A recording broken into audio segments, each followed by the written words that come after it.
Welcome back to another episode of Rock Boys Football.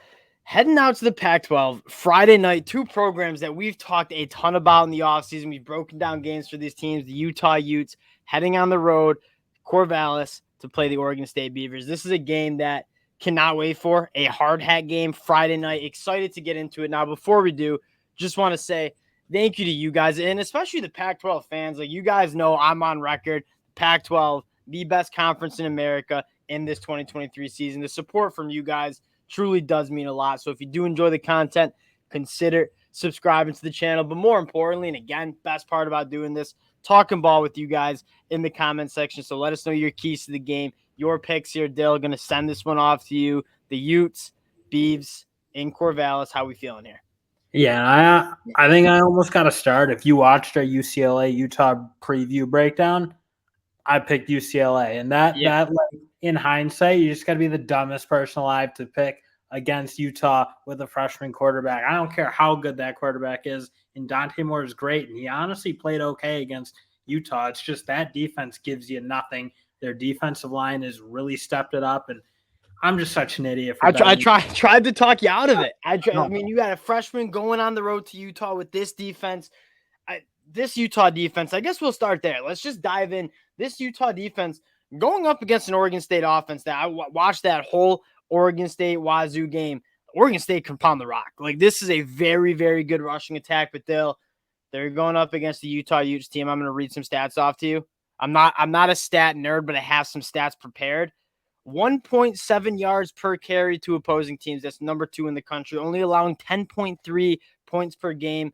You've played teams like UCLA, you've played teams like Florida. To have those numbers this early in the season, though, this Utah defense, I mean, Kyle Whittingham called it smothering post-game UCLA. I couldn't think of a better word. This is one of the best units we see in the entire country. And honestly, I think we all, if you've been listening to our channel, we've been saying, like, this defense was young last year. They're coming. They're going to be great. And honestly, they're almost better than I thought they would be, frankly, because you look at what they're getting from this defensive line right now. Elite. I mean, Jonah Ellis and Logan Fun, who are playing at such a high level. And that, frankly, was the one part that felt like it was missing at times, was their ability to get pressure with 4. But right now, the way those two are playing, Tuanuvasa's playing incredible on the inside.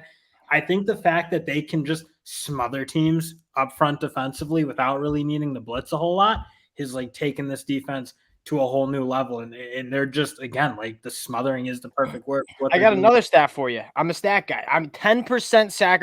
Utah's sacking the quarterback on 10% of their pass rushes. It's like next level, kind of, I guess we'll keep using the word smothering from this group. And Dill, even on the back end, like, you go back and watch that UCLA game, Dante Moore, to beat this Utah defense, had to throw perfect balls. He had to be absolutely perfect. The zone coverage that Utah runs, like, it's just so good. They're so good at giving it off, getting passing lanes, turning the ball over. Cole Bishop in the back end, I think, is one of, if not the best safety in the country. Landon Barnes. If you're going to talk safety, you got to talk Bishop. Yeah, I had a feeling you go there. He's like a linebacker in the box. He can cover. He can do it. Same with Bishop. They're just like two perfect safeties, and they're so impactful on these football games. And you go on to the line, know you're going to go to linebackers too. I mean, the fact that Karen Reed played his best game, I think, by far. He was a guy I think they needed. And he stepped up, and he looks like he's back to being the disruptor he was. All right. We spent 4 minutes on the Utah Utes defense, deservingly so. They deserve probably more than 4 minutes. Maybe we just need to do a Utah defensive breakdown, but I do want to give Oregon State and their offense some props. This team runs the ball at the next level. I mean, they're averaging 5.9 yards per carry. That's top 10 in the country. Damian Martinez, Deshaun Fenwick, both averaging over 6.8 yards per carry. DJU can tote the rock too. Though that zone rushing attack where Damian Martinez and Fenwick just had that one cut and get upfield, it's so effective. They ran the ball phenomenally against Washington State. And, I mean, you're looking at two juggernauts, this Oregon State rushing attack going up against this Utah run defense. It's going to be an absolute battle up there.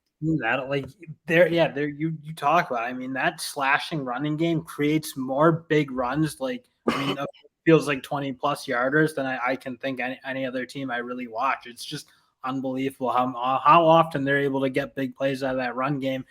And honestly, I'm interested to see, because obviously if Utah can really smother them in the running game, it's probably going to be a long day, because I think DJU has played solid for them. Obviously not a great game against Washington State, but for the most part has done what he's needed to do, being the complement to the rushing attack. But again, if they make it a DJU show, it's going to be a problem. Honestly, 34 yards is probably too many. And that was more predicated by what Washington State was doing on offense. But this is a team that's got to run the ball and run the ball well. And I'm interested to see what they can do against Utah. This is, in my mind, first and second down are going to be huge, because if you get into third and long against this Utah defense, like, it's going to be an absolutely long day. And you don't want DJU shouldering too much of the load. They need to get this rushing attack going. And before we move on to offense, I do want to mention, like, we got to get Bolden and Gould some more touches, because this is, those are two guys that are absolutely electric with the ball in their hands. And you talk about where you can maybe get after this Utah team in space, making people miss. Guys like that for Oregon State, I'd expect to be getting a certain amount of workload. Dill, let's go to the Utah offense going up against an Oregon State defense that they got by Cam Ward. And you go back and watch that game, like, this Oregon State defense is a lot better than what they put on the film. We both know that from doing our summer prep. That being said, Cam Ward played absolutely out of his mind against Oregon State. Well, and that's what I was thinking. I didn't even think Oregon State's defense, they didn't play great, but, like, honestly, just props to Cam Ward and those receivers. They were making unbelievable catches. He was throwing the ball into relatively tight windows in a lot of cases and hitting those deep balls. It really didn't feel like Washington State or Oregon State was giving that game away. And again, it wasn't the standard I kind of would expect from Oregon State, but it really wasn't. Cam Ward just played awesome. And sometimes you just got to clap. You just got to be like, tip your cap and say, like, hey, you beat us with just, that was one of the better quarterback performances that we've seen. Dill, what I like for this Oregon State matchup is that, one, we don't know if Cam Rising is playing. Kyle Whittingham's not going to tell us anything. I wouldn't be surprised if you see him. I wouldn't be surprised if you don't. Short week. He didn't play last week. But even if he does play, like, this Utah offense is not predicated on pushing the ball down the field. The personnel on the wide receiver room probably leaves, there's like one part that leaves a little bit to be desired. It probably is that vertical passing attack, which is what Oregon State struggled with. You look at Oregon State along the line of scrimmage, and they're only allowing 2.7 yards per carry to opposing offenses. Utah is going to want to try to run the football, and I think Oregon State might be able to handle them up front a little bit. Well, and that'll be the thing, because we really haven't. Baylor did a decent job of shutting the run down at times in that game. Yes. And you kind of saw they forced Utah into some mistakes, and that was really the only hairy game that I think Utah had, and that was kind of because you saw that interception. Like, that's the type of thing, frankly, that given the way Utah's offense is playing without Cam Rising, and if Cam Rising plays, that frankly changes the dynamic. Yes, it does. Goes from being a bit of a problem to being not a problem at all, and honestly being a team that gets kind of closer to that explosive range than what they are showing now. But if Cam Rising doesn't play and Oregon State can shut the run down and again force a mistake, just give me the under. If Cam Rising doesn't play, I'll take the under all day, because I think both of these defenses, specifically in the front seven, the defenses might score more points than the offense in that game if Cam Rising is not playing. Because I think you're looking at two really aggressive defenses that create a lot of havoc. I guess that's a nice segue to get into the pick. Utah, slight underdogs heading on the road. Corvallis, I feel like people don't respect that place enough. Like, that is a very hard place to play. Utah, Oregon State. What's your pick here? I can't be an idiot again. You've been picking against Utah all year too. It's not a little bit, but I'm just not picking against Utah anymore. Again, when they're playing the defense they're playing, and that defensive line is just eating teams alive, I think that's just creates such a problem. And again, it's forcing mistakes, and DJU's already thrown 3 picks.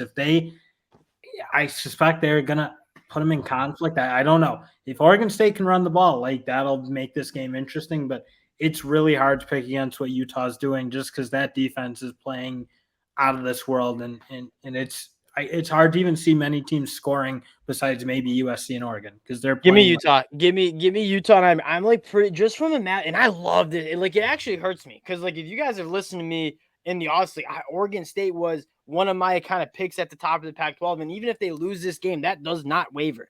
Like, I think this Oregon State team is really good. That being said, Utah, the way they're playing on defense, the way they can stop the run, I think Oregon State's going to see a lot of third and longs. And that is not a place you want to be, especially Oregon State. Like, that's not a team designed to operate in third and long. And if they can't get that run game going, I just think it's going to be a long day for Oregon State with this Utah defense. Whether we see Cam Rising or not, I'm going to bet on Kyle Whittingham and that Utah defense. Sometimes college football, not that complicated. Again, appreciate you guys rocking with the fellas. If you do enjoy the content, consider subscribing to the channel. But more importantly, we just gave you our picks. Give us yours in the comment section. Let's chop it up. Appreciate y'all. We'll talk to you guys later.